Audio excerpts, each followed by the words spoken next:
Mambo? Kiasi msi. Tuzungumze kidogo. Tunaongea tulijua kuna mtu hapo.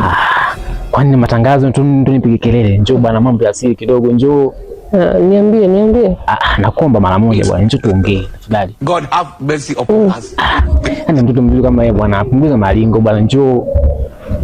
Naomba tu kwa hisani yako njoo mara moja.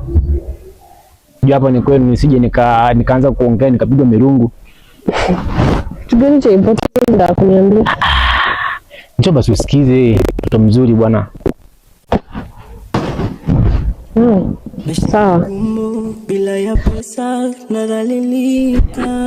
Mambo. Akamoja tusema mambo, tupige siri kidogo. Za watu waloridhika.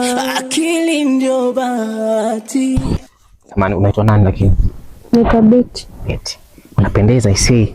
Sema nini? Yaani nataka kufutiwa na wewe. Siku kama nitapata namba yako hivi tukapiga story baadaye. Namba yangu fanya nini? Wewe mtu mzima bwana. Tunaongea mambo yetu tu. Unajua hapa ni kweli, mimi naogopa nisije nikapigwa na babako.